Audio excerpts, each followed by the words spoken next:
what's up everyone, welcome back to my channel. My name is Tech Saiful and today in this video we will talk about a new smartphone which is Infinix Hot 11s. So Infinix এর hot series এর ফোনগুলো Bangladesh and Indian মার্কেটে অনেক popular because of Infinix এর hot series এর ফোনগুলোতে সব সময় ভালো প্রসেসর এবং ভালো ক্যামেরা এবং বিগ সাইজের ডিসপ্লের সাথে রিজনেবল প্রাইসে লঞ্চ করে থাকে। সো Infinix এবার লঞ্চ করতে যাচ্ছে তাদের hot series এর একটি নতুন phone which is Infinix Hot 11s এবং এই ফোনটিতে কি কি ফিচারস থাকবে, প্রাইস কেমন হবে, কবে বাংলাদেশ এন্ড ইন্ডিয়ান মার্কেটে লঞ্চ হবে, এভরিথিং নিয়ে আপনাদের জানানোর চেষ্টা করব। সো প্রথমে কথা বলা যাক ফোনটির ডিজাইন এবং বিল্ড কোয়ালিটি নিয়ে। ফোনটির রেয়ার সাইডে থাকবে প্লাস্টিক ফ্রেম এবং ফ্রন্টে থাকতে পারে কর্নিং গরিলা গ্লাস 3 এর সাপোর্ট। সো লিক্স অ্যাকর্ডিং এখানে থাকছে decent build quality setup. Design এর কথা বললে এর ডিজাইন ভেরি ইমপ্রেসিভ। এর ডিজাইন ইউনিক রাখা হয়েছে, দেখতে প্রিমিয়াম ফিল হবে এবং এর ব্যাক সাইডে দেওয়া হয়েছে টেক্সচার ফিনিশ এবং এই ফোনটি মোট 3টি কালার ভেরিয়েন্টে মার্কেটে লঞ্চ করা হবে, পার্পল, গ্রিন এবং ব্ল্যাক। সো অল ওভার এর ডিজাইন ভেরি গুড দেওয়া হয়েছে। ডিসপ্লে এর কথা বললে এখানে ইউজ করা হবে 6.8 ইঞ্চ ফুল HD plus IPS LCD display, যেটির এসপেক্ট রেশিও হচ্ছে 20.9 আর পিপিআই ডেনসিটি হচ্ছে 347। সো এখানে ফুল এইচডি প্লাস ডিসপ্লে থাকায় মাল্টিমিডিয়া কনজাম্পশনে ভালোই পারফর্ম পাওয়া যাবে এবং কন্টেন্ট ওয়াচিং এ কোনো প্রবলেম ফেস করতে হবে না। ইনফিনিক্স হট 11s ফোনটিতে ইউজ করা হবে 90 হার্টজ রিফ্রেশ রেট এর সাপোর্ট, সাথে থাকবে 180 hertz touch sampling rate. So gaming এর জন্য এখানে ভালো কিছুই দেওয়া হয়েছে এবং এই ডিসপ্লেটির পিক ব্রাইটনেস হচ্ছে 480 নিটস। সো আমরা রিসেন্টলি দেখেছিলাম ইনফিনিক্স হট 10s ফোনটিতে এইচডি প্লাস ডিসপ্লে ছিল, বাট এখানে থাকছে ফুল এইচডি প্লাস ডিসপ্লে। এর মেইন রিজন হচ্ছে প্রসেসর।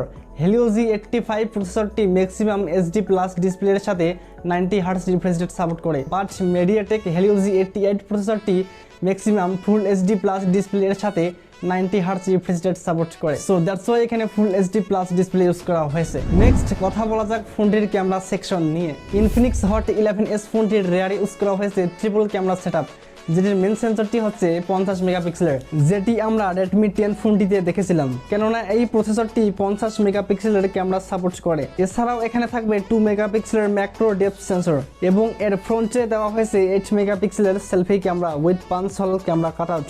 ব্যাক ক্যামেরা দিয়ে ম্যাক্সিমাম ভিডিও রেকর্ড করা যাবে 1080p 30fps এবং ফ্রন্ট ক্যামেরা দিয়েও maximum 1080p 30fps video record করা যাবে এবং এর ফ্রন্টে থাকবে ডুয়েল এলইডি ফ্ল্যাশ।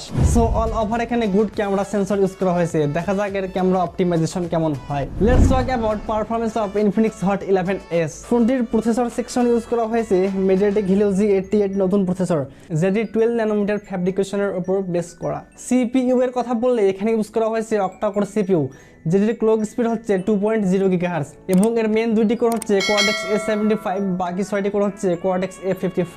জিপিইউ এর কথা বললে এখানে ইউজ করা হয়েছে Mali G52MC2 জিপিইউ, যেটি 1000 MHz এ ক্লক করা এবং এর জিপিইউ ফ্যাব্রিকেশন প্রসেস হচ্ছে 12 nanometre. So energy efficient decent লেভেলের হবে, একটু হিটিং ইস্যু থাকবে আর ব্যাটারি একটু বার্ন করবে, but all over good performance পাওয়া যাবে। সো অল ওভার এখানে থাকছে গুড প্রসেসর। র্যাম হিসেবে এখানে ইউজ করা হয়েছে LPDDR4X র্যাম আর স্টোরেজ টাইপে থাকছে eMMC 5.1। So MediaTek Helio G88 প্রসেসরটি ম্যাক্সিমাম eMMC 5.1 স্টোরেজ সাপোর্ট করে, আদারওয়াইজ এখানে UFS 2.1 ইউজ করা হতো। নেক্সট ফোনটির ব্যাটারি এর কথা বলতে গেলে এখানে ইউজ করা হয়েছে 6000 mAh এর হিউজ ব্যাটারি এবং এই ফোনটি maximum 18 watt fast charging support করবে। সো দেখা যাক এর বক্সে কত ওয়াট চার্জার দেওয়া হয়। সিকিউরিটি প্রাইভেসি এর কথা বলতে গেলে এর রেয়ার সাইডে থাকছে ফিঙ্গারপ্রিন্ট সেন্সর, সাথে ফেস আনলকের ফিচার্স থাকছে। পোর্টস এন্ড বাটনের কথা বললে ফোনটির নিচের দিকে থাকবে 3.5 mm audio jack, USB Type-C and single speaker.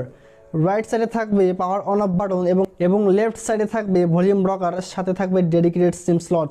সফটওয়্যারের কথা বললে এখানে out of the box Android 11 থাকবে উইথ Infinix এর XOS 7.6। অ্যাকর্ডিং টু লিক্স এই ফোনটি মোট দুটি ভেরিয়েন্টে লঞ্চ করা হবে, 4GB RAM plus 64GB internal storage, আরেকটি হচ্ছে 6GB RAM plus 128GB internal storage. So all over স্পেসিফিকেশনের কথা বললে এখানে থাকছে গুড স্পেসিফিকেশন অ্যান্ড এই ফোনটি যদি এই স্পেসিফিকেশনে লঞ্চ হয় তাহলে এটি ডেফিনেটলি Redmi 10 ফোনটির কম্পিটিটর হবে। আর এর প্রাইস যদি Redmi 10 ফোনটির থেকে কম দামে লঞ্চ করা হয় তাহলে এটি হবে one of the best phone. So finally ফোনটির লঞ্চ ডেট অ্যান্ড প্রাইসের কথা বলতে গেলে ইনফিনিক্স অফিসিয়ালভাবে অ্যানাউন্স করে দিয়েছে এই ফোনটি সেপ্টেম্বর মাসের 17 তারিখ ইন্ডিয়ান মার্কেটে লঞ্চ করা হবে। এক্সপেক্টেড নেক্সট মান্থে এই ফোনটি বাংলাদেশের মার্কেটে অ্যাভেলেবেল পাওয়া যাবে। স্পেসিফিকেশন অ্যাকর্ডিং এই ফোনটির বেস্ট ভ্যারিয়েন্টের প্রাইস ইন্ডিয়ান মার্কেটে 10 থেকে 11,000 টাকার মধ্যে রাখা হবে এবং বাংলাদেশের মার্কেটে এই ফোনটি 14 থেকে 15,000 টাকার মধ্যে যদি লঞ্চ করা হয় তাহলে ডেফিনেটলি এই ফোনটি Redmi 10 ফোনটির থেকে বেটার হবে। And if you enjoy this video, hit the subscribe button below, join the Eero family. Thank you guys so much for watching and we see you again very soon.